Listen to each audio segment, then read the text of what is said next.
All right, I have always told you when it came to these Obamacare enrollment numbers, I was a doubting Thomas. I just never bought them because the 8 million figure you heard so much about, I would always question how many of them paid, how many of them were new enrollees, in other words, didn't have insurance before. Take all that out, and I suspected the number was dramatically lower. In fact, we came up with figures closer to 2 million net new enrollees using just that math. That was then. This is now. Welcome, everybody. Some startling news that seems to confirm my worst suspicions. The focus on the state of Georgia, where those who have enrolled in the healthcare exchange there, it looks like half haven't even paid for the premium or even paid for the privilege. So the man who runs that state's insurance commission, it's Georgia State Commissioner Ralph Hudgens, who's been crunching the numbers and wonders what all the hullabaloo has been about, bragging about these numbers. Now, Commissioner, it's good to have you back, but you're saying that what you're getting is numbers that might on the surface seem impressive, but are half what they appear to be. Explain. Neil, what we did, and I personally asked a Deputy Secretary of HHS for Georgia numbers, and she told me she could not give them. So what we did is we did a data call from the 5 companies that were participating in the federally facilitated exchange in Georgia, asked them how many people selected policies, and it's right at 222,000, 221 plus, right, that selected policies, but only 107,000 plus of those actually paid the premis. No, okay, stop you right there because I'm a little slow to take. Okay. If under 108,000 have paid, half the figure of those who are considered signed up, can you technically count them as enrollees, and by which time do they have to pay? I thought May 1st. Well, these are the ones that had paid when we did the data call after the March 15th. And so they were the only ones that actually had insurance. Oh, wow. Now, that's half of the ones that actually the Obama administration is touting, the 222 from Georgia. And we only have half or less than half. And I really agree with you. I don't think that we're anywhere near 7.4 million, 8 million, whatever their latest figure is. I don't believe we're anywhere close. Well, well, you just raised another great point there, because this goes beyond the 108,000 who have not paid.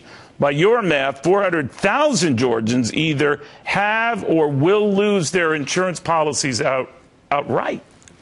Right. That's exactly right. And we did that by surveying the insurance companies, and those are the ones that do not have compliant policies, and so they did not renew, so they're going to lose those policies or lose that coverage. And so you've got the 107,000 people that actually paid for the premium. That's covering 149,000 lives, because some of the policies were family policies and there would be a husband and wife and maybe a child or two. So the 107,000 policies that were paid for is around 149,000 lives. Wow. But then on the other hand, you've lost 400,000 folks. So we've had a net loss of 250,000 Georgians. You just said it far better than I. Commissioner, if you don't mind, I want to bring in some of my esteemed panelists and co-workers here. We've got Lizzie MacDonald, Scott Martin, and Todd Schoenberger. Lizzie, this is something I've always gotten into. A lot of people say, oh, you're just trying to rain on the healthcare parade, Neil. I'm a stickler for the details on these numbers. I'm happy to report the 8.5 million the administration brags about, but I also want to get under the proverbial hood and just see, to the commissioner's point, how many are paying, how many are young, how many had coverage before, et cetera, et cetera, et cetera. This is one state. There are others that are now experiencing similar rough math. We're getting the likes of Nevada and Illinois, similar numbers. What are we to make of this? So the way you make of it is, Georgia did the legwork here that the administration and the HHS, the federal agency, should be doing. By the way, where's the HHS IG, the Inspector General, on all this? The fallout of what is happening in Georgia. It goes beyond the administration crooking the trumpets too early, because it's probably net down. A lot of enrollees signed up for Medicaid. The fallout is, this is why insurers likely are jacking up insurance rates for everybody else, because they don't have all the information they need on how many are actually paying their premiums in health reform. so the other issue, too, is, well, the doctors have to foot the bill because these enrollees are not paying. Or we do. So there's multiple fallout that will hit other people. Scott, now, the commissioner said it better than I, again, about the long-term fallout. It's the longer these folks don't pay. Obviously someone has to, or they're not counted, period. What do you think happens?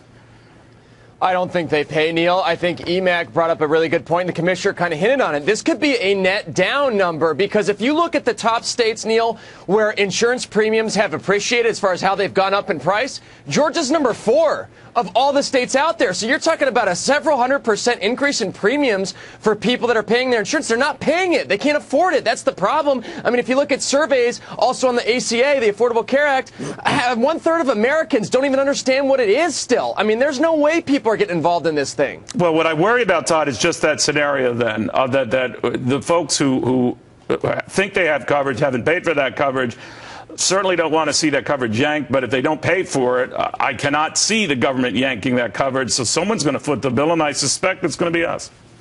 That's right. It is a slippery slope, Neil. Go ahead, and I will bring the commissioner in. Go ahead. One thing to keep in mind, though. Go ahead, Todd, and I will get you, Commissioner. Todd?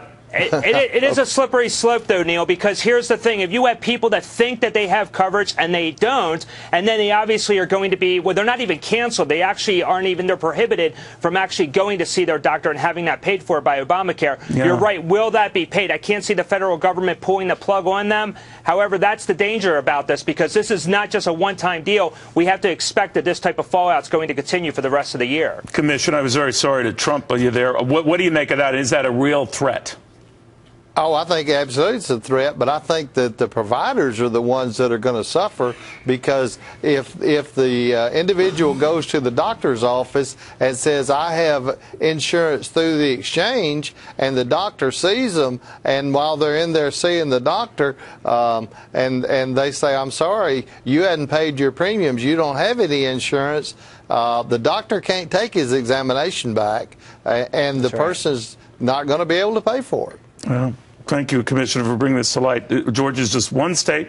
I'm not saying all states have half the folks not even paying in, but it certainly isn't going to be the net figure you've heard talked about, 8.5 million, whatever it is. I agree with you. All right. And these prices are going through the roof, and I predict that when they come out with these new prices, that they're going to be even higher.